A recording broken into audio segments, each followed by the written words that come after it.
Nobody is going to tell you this. Not your parents, not your teachers, not the government, not the chores, not the influencers telling you your morning routine. Nobody. So I will.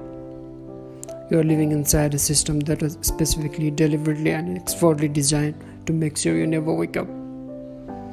And the most terrifying part, it's working. Look at the people around you. Really look. Not at their faces. Faces are masked. Look at their eyes. The women on the subway staring at nothing. The man in the office laughing at a joke he doesn't find funny. The teenager who hasn't felt genuinely excited about life in 3 years but keeps posting like everything is fine. The parent who walked 40 years for a life they never actually chose and now sits in a chair wondering where the time went. These are not lazy people, these are not weak people, these are not broken people, these are harvested people. Harvested by the government, harvested by the system. Let me tell you what actually happened to you. When you were born, before you could speak, before you could think, before you could question anything, the machine got to you first. It gave you a language that contained certain thoughts and made others unthinkable. It gave you a history that glorified evidence and called it civilization. It gave you a religion, and if not religion, then an ideology, something to explain your suffering without ever addressing its source. It gave you entertainment, an endless flickering dopamine-soaked stream of content designed by engineers who studied addiction and built it into every scroll, every notification, every autoplay. It gave you ambition, but only in the direction it needed you to go. Work, consume, reproduce, and repeat. And then, when you started to feel the emptiness, when that hollow feeling showed up at 3 a.m. and you couldn't name it, but you knew something was profoundly, catastrophically wrong, it gave you a pill for that too. We are the most medicated, most distracted, most entertained, most comfortable, most surveilled generation of human beings in the entire history of this species, and we are also the most lost. Suicide rates climbing, loneliness declared a public health epidemic, anxiety the defining condition of an entire generation. People in their 20s who feel like they have already missed their life. This is not a coincidence, this is not a mental health crisis, this is a meaning crisis. And meaning cannot be prescribed, it cannot be streamed, it cannot be purchased, and that is precisely why the machine cannot give it to you. Here is something no one will say out loud: most people are going to die without ever having lived. Not die physically, they will breathe and age and decay on schedules. Die having never once asked, who am I without what I was told to be? What would I want if wanting was not shaped by what I was shown? What is this really, all of this? What is it for? Most people will go their entire existence moving from one pre-approved destination to the next: school, job, relationship, mortgage, retirement, then grave, and call it a life.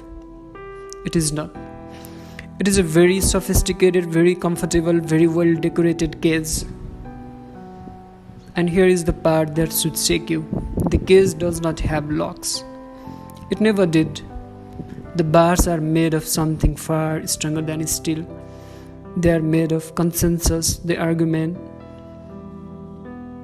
silent and invisible, never discussed. That this is simply how things are. That you work a job you told to buy things you don't need, to impress people you don't love, to fill a void. That the whole system depends on you never feeling. That you shrink yourself in rooms full of people doing the same shrinking. That you silence the voice inside you that has been screaming, not loudly, not dramatically, but quietly, persistently for years. This is not enough. This is not it. There has to be something more. You silence it because everyone around you is also silencing theirs. And silence, when enough people share it, start to sound like normal.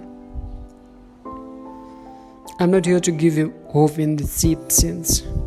I'm not here to tell you to meditate and journal and find your passion. I'm here to tell you something that will either destroy you or finally, after all this time, set you free. You were never supposed to fit in here.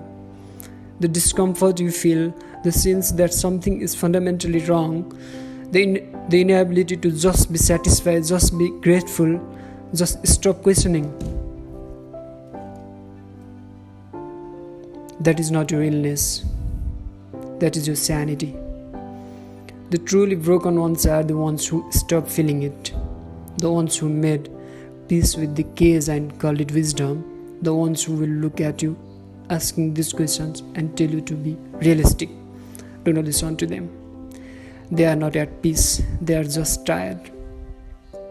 Every single person who ever changed anything, who ever cracked the surface of what was considered possible, who ever looked at the old as it was and dare to imagine it otherwise, feel exactly what you're feeling right now. That wrongness, that unbelonging, that refusal to accept the prepackaged version of existence they were handed at birth. They did not find bliss. They forced it. In the fire of everything, the old told them they could not do, could not be, could not question, could not survive without. They burned the script and they wrote their one. So here is what I am asking you to do. Not tomorrow, not when things settle down, not when you are ready. You will never feel ready. Now, sit with the discomfort of not knowing who you are without the rules they assigned you. Question the life you are living, not to destroy it, but to finally, honestly ask, is this mine? Did I choose this, or did I just inherit it and stop asking?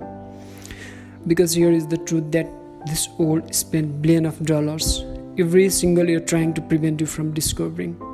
You are not here to be productive. You are not here to be profitable. You are not here to be manageable. You are here to be alive, fully, dangerously, irreversibly awake. And that is the most revolutionary act left. They will this entire world to stop you from doing it. Now, what are you going to do? Share this with someone who needs to hear it.